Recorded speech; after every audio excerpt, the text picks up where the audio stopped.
जे आपल्याकडे दरवर्षी मोटिवेशनल स्पीकर म्हणून येत असतात, विद्यार्थ्यांना प्रेरणादायी अशा प्रकारचे विचार मांडणं हा त्यांचा दरवर्षीचा अनुभव आपलाही आहे. आणि त्या पद्धतीने यावर्षी सुद्धा ते आपल्याकडे आपल्या सर्व विद्यार्थ्यांना मार्गदर्शन करण्यासाठी मोटिवेशन म्हणून, करिअर गायडन्स म्हणून एक महत्त्वाचं मुलाचं मार्गदर्शन ते नेहमीच करत असतात. त्याच अनुषंगाने आज सुद्धा ते आपल्यामध्ये उपस्थित झालेले आहेत. एकदा जोरदार टाळ्यांनी आयर सरांचं आपण सर्वांनी स्वागत करूया.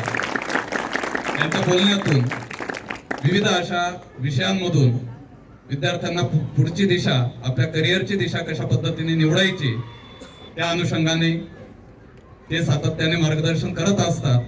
प्रोफेशनल कॉलेजेस असतील, ज्युनियर कॉलेजेस असतील, सिनियर कॉलेज असेल, हायस्कूलच्या विद्यार्थ्यांना सुद्धा ते विविध विषयांवर नेहमीच मार्गदर्शन करत असतात.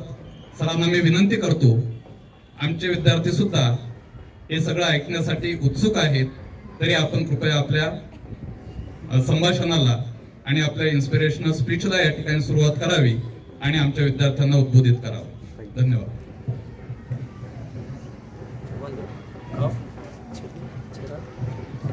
First of all, I am very much thankful to our honorable principal, Berle sir, and his colleagues that they have given me an opportunity to deliver motivational speech to this college youth. Myself, Dattatreya Iyer, I am the retired principal of Government ITI. Basically, I am an electrical engineer. I have been worked as an electrical engineer at Koyna Hydroelectric Project for 2 years, 1 year at Chandrapur Thermal Power Station. Then after I joined to Government Technical College and worked as a lecturer for 13 years. Parallelly, I appeared to the exams of the Institution of Engineers and get the degree of AMRE, means Associated Member of the Institution of Engineers, by self-study. And on that base, I faced to MPSC and get selected as a principal and worked as a principal for 22 years to various government ITIs in Maharashtra and retired in August 2019. And since after a prolonged service of 38 years, I retired in August 2019.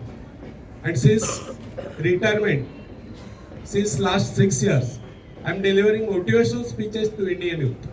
So today I am speaking on self-reliance, means Atmanirbharta. शायद